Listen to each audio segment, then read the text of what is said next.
is Chris Blackwell, who is from God's country, also known as Wales. I'm also from Wales. He originally qualified with the iPGCE here in China, and then during the COVID lockdown, returned to Wales and actually did the PGCE with QTS. So what he's going to do, he's in a quite unique position, in as much that he can talk about both of those and what the difference is, because I know there is a lot of confusion between the iPGCE and the PGCE. I've actually written both. Sorry, it should say iPGCE there. Sorry, PGCE and iPGCE. Apologies, I've just noticed a mistake there. But anyway, the difference between the two, and Chris is now currently working at Wellington College here in Shanghai as a geography teacher, and he will take you through the reasons why he thought that going back to the UK and doing the PGCE was right for him, and also yeah, he will go through that. I'll leave you in the capable hands of Chris. Are you there, Chris? Yeah, can you hear me and see me? I can. Fortunately, I can see you as well. So fantastic.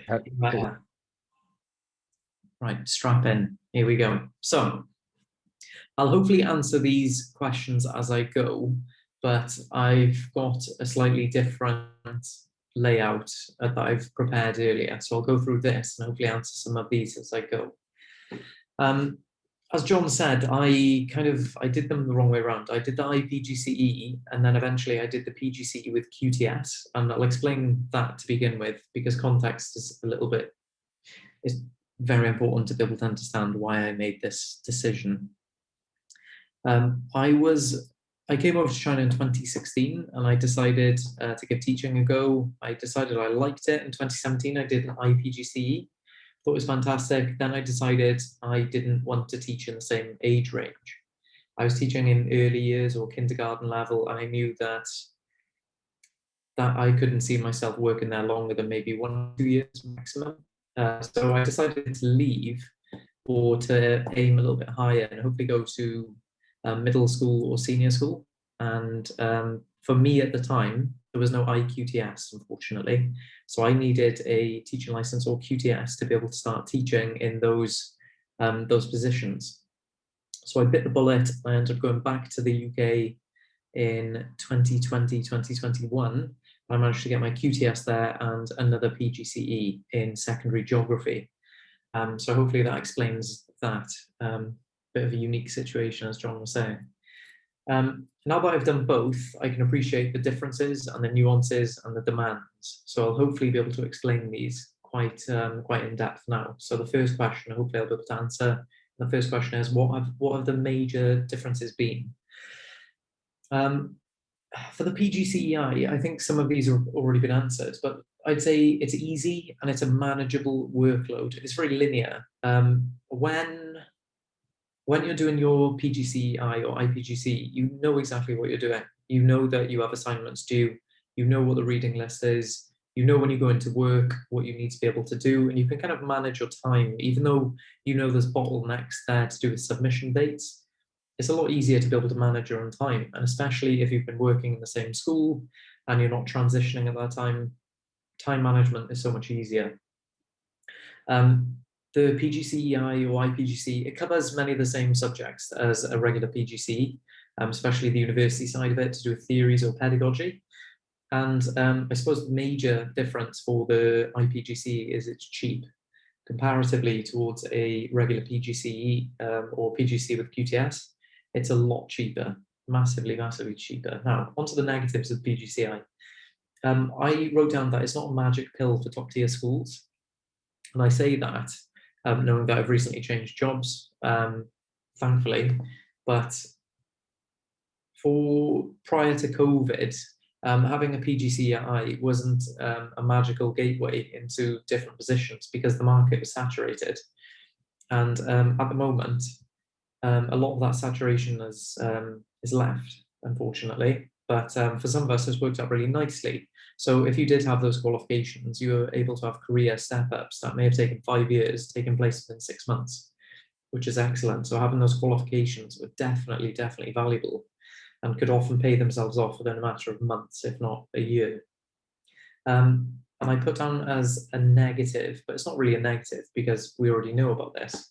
If you go for the iPGCE without IQTS, it's an iPGCE and it doesn't have QTS. So I wrote that down as a negative, although, as was spoken about earlier, if you have iPGCE, you're still able to get into international schools.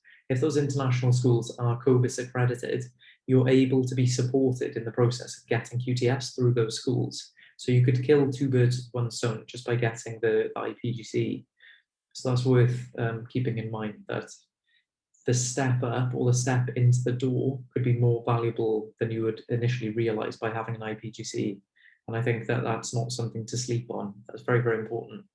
Now onto the PGCE with QTS. So bear in mind, I went back during COVID times to do this. So about 90% of the teaching was done in schools with COVID regulations, and university still were able to go in wearing masks in the UK. So everything was still flowing as usual. But I know over here lockdowns were on and off. Now for the positives of PGCE with QTS, I wrote down QTS being quite possibly the most important thing. And that is the reason why I left. There was no IEQTS at the time. If there was IEQTS here, I wouldn't have left.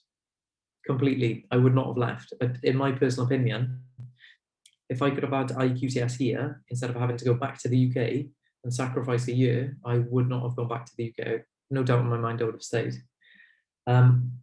But as with that positive of having QTS with going back to the UK for me, I wrote down that that's quite possibly the biggest impact.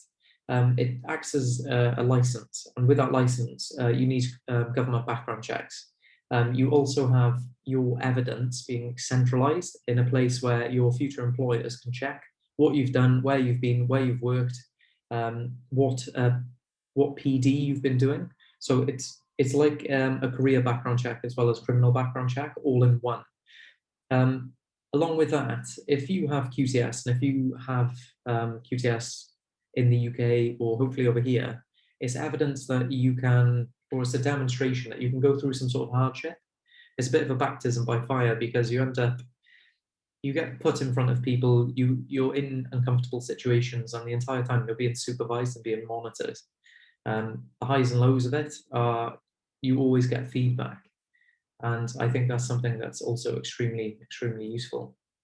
So I've written down that it's screening going on in both placements. For my QTS and for my PGCE year, I went into 2 different schools. In those 2 different schools, I also got screened going into both of those schools. So again, it works as a character check or background check in that sense as well.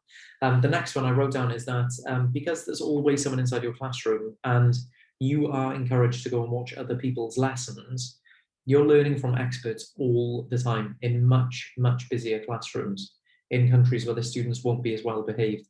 So you end up watching people who are going through adversity in front of you, and you can see how they can not brush it off, but from lesson to lesson, if you have a bad lesson, they can clear their mind straight back into it perfectly. And you can see that even these experts, they have bad lessons sometimes and things go wrong. So knowing that happens and seeing it, it's fantastic, unbelievably. It was pretty empowering noticing that happens to them as well. It looks good on your CV. Again, I think both these qualifications do, but QTS most definitely, and IQTS most definitely. And then I've written down here reflective practice and AFL.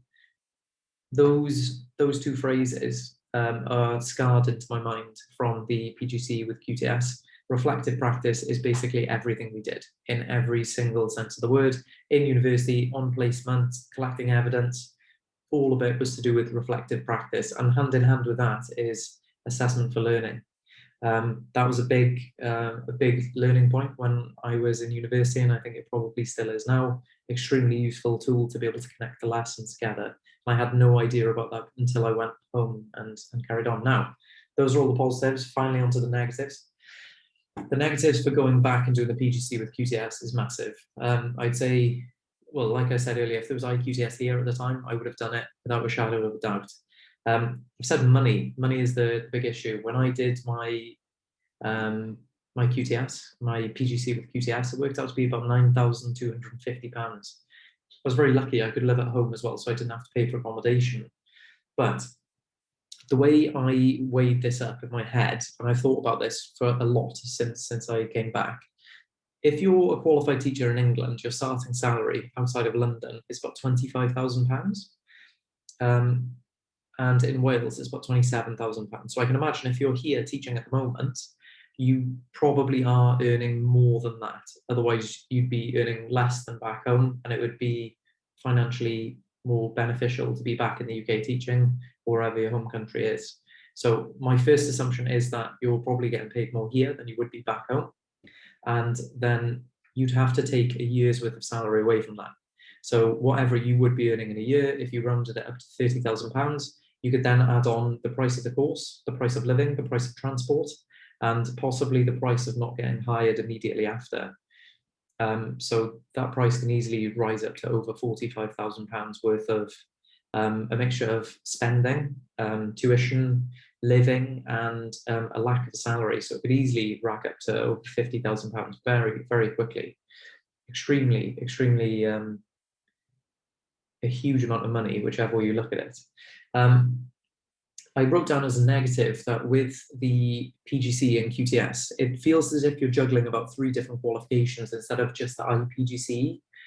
When I said about the iPGCE earlier being very straightforward and very linear and easy to understand and to manage your own time, that is everything that the PGCE with QTS is not. Deadlines creep up on you so quickly. You're in school every single day. You're teaching 3 or 4 lessons a day while being observed, collecting evidence, submitting evidence to that government website. You're also reflecting on every single lesson you do.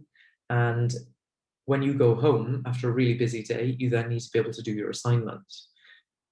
All the while, you're balancing a mentor-mentee situation where they want to see you make constant improvements, and you're currently drowning in work. So it was quite difficult. A lot of people ended up dropping out of the course because of how complicated it was and time management. And this is all the while I didn't have any dependables and I didn't have any children. So if you do have dependables and children, then it's more than likely than the iPGCE and hopefully iQTS would suit you perfectly, in my opinion. And finally, to wrap up this very long, jumbly speech, I do apologise. I've said either way, whichever situation you're in, including myself previously, I couldn't afford to stand still and not get either. If I didn't get the iPGCE or the iQTS, I'd be in the same situation. Sorry, iPGCE or PGCE and QTS. You end up running the risk of becoming obsolete, especially in the tightening market of education in China. The longer you stay here without improving yourself professionally, the closer you get to possibly not being ousted. But if regulations do change overnight, like things can do very easily here, you could very easily find yourself without a job. And like happened to me, your job prospects could open up very, very quickly just based on lockdowns. So yeah, keep that in mind. And if anybody has any questions, please do post them into the chat and I'll do my best to answer them. Thank you. Bit rambling. Thank you very much for that, Chris. Much appreciated. No, that was very informative as ever. And I will touch on the QTS a little bit later, but I'll try not to go on too much about that because I know that people are busy and they've got other things to do. So we are going to probably try to do a QTS seminar next week or the week after. And if people are